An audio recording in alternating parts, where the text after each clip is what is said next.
আসসালামু আলাইকুম রহমতুল্লাহি বারাকাত। আমরা একটা ভাগ্যবান জাতি, ভাগ্যশালী জাতি। এই কারণে সে কথাটা বলছি আমি, সেটা হচ্ছে আমাদের প্রধান উপদেষ্টা হিসেবে বাংলাদেশের ইতিহাসে ডক্টর মোহাম্মদ ইউনূস সাহেবকে পাওয়া।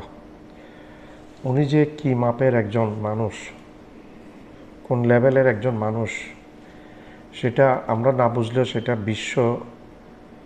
সারা বিশ্ব বুঝেছেন। উনি একাধারে নোবেল লরিয়েট, নোবেল পেয়েছেন শান্তিতে। অর্থনীতির একজন অধ্যাপক, প্রফেসর, মাইক্রো ফিন্যান্স থিওরির জন্মদাতা, যেটা সারা বিশ্বে সমাদৃত এবং গ্রহণ করেছে, ইভেন কি ভারতীয়। তারপর এবং অনেক পুরস্কারে অধ্যুষিত পুরস্কার পাওয়া একজন ব্যক্তি। ডক্টর ইউনূস সাহেবের মতো পুরস্কার, এত বেশি পুরস্কার আর কোনো দ্বিতীয় ব্যক্তি পেয়েছেন বলে আমার জানা নেই। আপনার দর্শক যদি একটু জেনে থাকেন তাহলে একটু কমেন্টে আমাকে জানাবেন প্লিজ। আপনাদের অপেক্ষায় রইলাম আমি। তো উনি এমন একজন মানুষ, উনি গ্রামীণ ব্যাংকের প্রতিষ্ঠাতা, গ্রামীণ ফোনের প্রতিষ্ঠাতা, উদ্যোক্তা, একজন সফল উদ্যোক্তা এবং একজন ব্যবসায়ী বটে। আর ওনার চিন্তা চেতনা, সেটা উই কান্ট ইমাজিন। আমরা এটা বুঝতে পারছি না যে ওনার চিন্তা চেতনাটা কত দূর চলে গেছে, অগ্রসর। আমাদের চিন্তা চেতনা এই জায়গা থাকলে ওনার চিন্তা চেতনা অনেক উপরে। ওনার কাছে এখন বর্তমানে ভারতের প্রধানমন্ত্রী নরেন্দ্র মোদী প্রতি হারে হারে ডিফিট খাচ্ছেন ওনার ক্যারিসমেটিক চালের কাছে, লিডারশিপের কাছে। ডক্টর ইউনূস সাহেব যে একজন বড় মাপের সাউথ এশিয়াতে একজন বড় মাপের নেতা হয়ে গেছে, সেটা বোঝা যাচ্ছে চীনের প্রেসিডেন্ট 26শে মার্চে ওনার জন্য চার্টার প্লেন পাঠানোর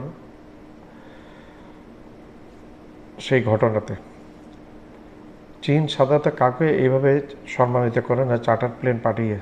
এদিকে ভাগ্যবান ডক্টর মোহাম্মদ ইউনূস সাহেব, এবং ওনারও একদম ফিক্সড হয়ে আছে উনি স্বাধীনতা দিবস বাংলাদেশে উদযাপন করার পরপরই উনি চীন চলে যাবেন।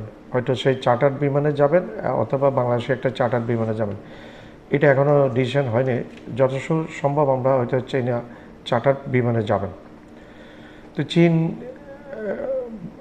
বর্তমানে ধরে নিয়েছে যে সাউথ এশিয়াতে ডক্টর ইউনূস সাহেবের মতো এত উপরের লেভেলে মানুষ আর নাই, এবং ওনার প্রয়োজন, ডক্টর ইউনূস সাহেবকে প্রয়োজন চীনে, এবং একটা সম্মানসূচক ডক্টর ডিগ্রিও উনি পাবেন। এই পর্যন্ত ডক্টর ইউনূস সাহেব অনেক বিদেশের, ইউরোপ, আমেরিকা অনেক বিশ্ববিদ্যালয় থেকে সম্মানসূচক ডক্টর ডিগ্রি পেয়েছেন।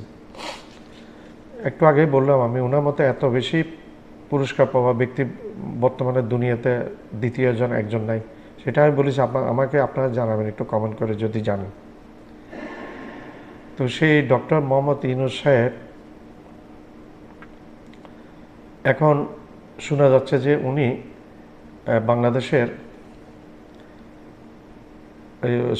বাংলাদেশের বর্তমানে ইন্ডিয়ান গভর্নমেন্টের চিফ প্রধান। উনি ভবিষ্যতে এই নেক্সট পরবর্তী জাতিসংঘের মহাসচিব হতে যাচ্ছেন, এরকম একটা শোনা যাচ্ছে, এবং অনেকটা অকাট্য দলিল দিয়ে এটা বলা হয়েছে। আমরা নিউজ ভিডিওতে আমরা দেখেছি যে নেক্সট জাতিসংঘের মহাসচিব হতে যাচ্ছেন ডক্টর মোহাম্মদ ইউনূস।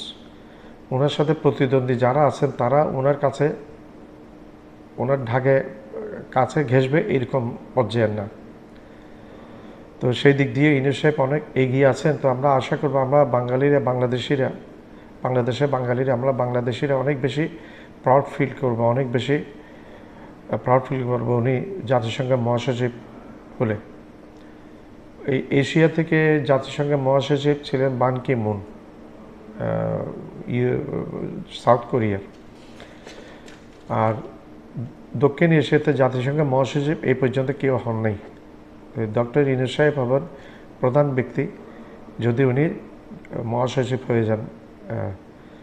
আমার একটা ধারণা, সেটা ভুল হতে পারে না, ইনশাআল্লাহ সেটা doctor Yunus will be the next secretary general of United nation.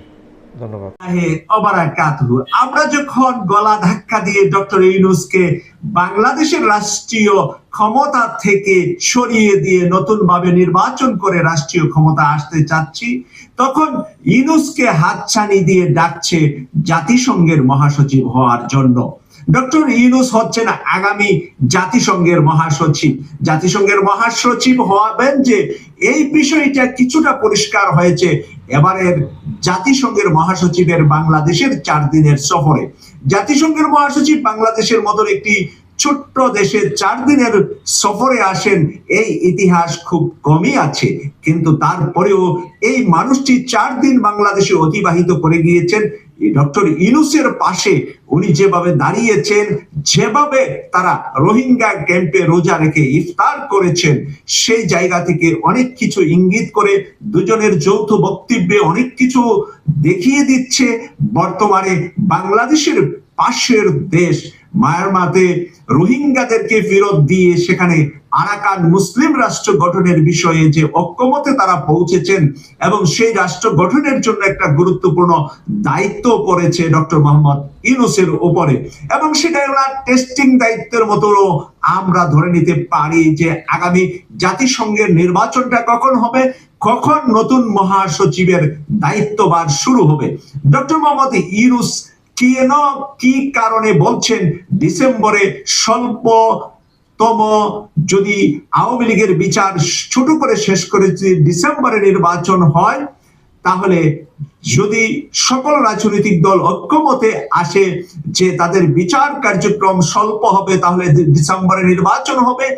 আর যদি সকল বিচার কার্যক্রম শেষ করতে হয় তাহলে আগামী বছর জুন মাসে নির্বাচন হবে। তাহলে জুন মাসে নির্বাচনের মাধ্যমে জুলাই অথবা অগাস্টের ভিতরে উনি পরিষ্কার হয়ে যাবেন বাংলাদেশ থেকে, ওনার দায়িত্ব ছেড়ে দিয়ে নতুন সরকারের কাছে ক্ষমতা ছেড়ে দিয়ে।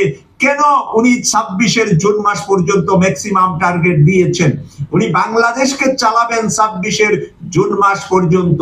এরপরে বাংলাদেশের মানুষ ওনার পায়ে ধরে বসে থাকলেও উনি বাংলাদেশের আর কোনো প্রধান উপদেষ্টা বা প্রধানমন্ত্রী অথবা রাষ্ট্রপতি কোনো দায়িত্বই উনি পালন করবেন না।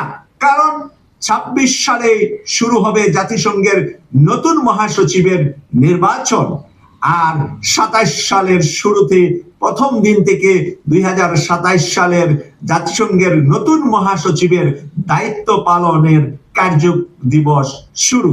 তাই প্রিয় দর্শক, সময় আছে 2 বছরের চাইতেও আরো প্রায় 2.5 মাস কম। আমরা ডক্টর মোহাম্মদ ইউনূসকে সর্বোচ্চ আর 21.5 মাস ফ্রি দেখতে পাবো, তারপরে উনি জাতিসংঘের মহাসচিবের দায়িত্ব পালন করবেন। সেই নিউজটা আজকে আভ্যন্তরীণ হলেও কেটিভি 24 এর পক্ষ থেকে আমি দীপ্ততার সাথে শক্ত কোনো ইনফরমেশনের মাধ্যমে আপনাদের সাথে শেয়ার করছি যে আগামী 26 সালে জাতিসংঘের মহাসচিবের বাছাই পর্ব এবং নির্বাচন পর্ব সম্পূর্ণ হবে এবং 27 সালের প্রথম দিন থেকে জাতিসংঘের নতুন মহাসচিবের দায়িত্ব পালন শুরু হবে। আর নতুন মহাসচিবটা এই বিশ্বের বুকে সবচাইতে বেশি সম্মানিত ব্যক্তির তালিকায় বর্তমান সময়ে যদি পৃথিবীতে আর কোন ব্যক্তি এত সুনামের সাথে যেতে পেরেছেন কিনা সেটারও নজির খুব কম আছে, যাকে প্রায় বিশ্বের 200টা বিশ্ববিদ্যালয় থেকে ডক্টরেট সম্মানজনক ডিগ্রি দিয়েছেন।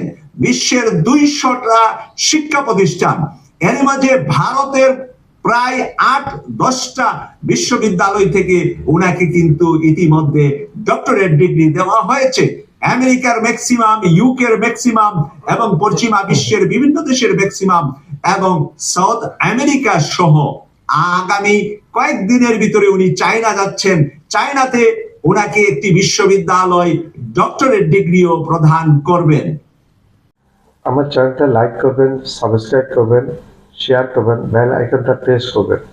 সাবস্ক্রাইব করতে ভুলবেন না। সাবস্ক্রাইব করলে আমি একটু সাহস পাবো এবং উত্তর নতুন নতুন ভিডিও আপনাদের কাছে উপস্থাপন করতে পারবো। আমার চ্যানেলটা লাইক করবেন, সাবস্ক্রাইব করবেন, শেয়ার করবেন, বেল আইকনটা প্রেস করবেন, সাবস্ক্রাইব করতে ভুলবেন না।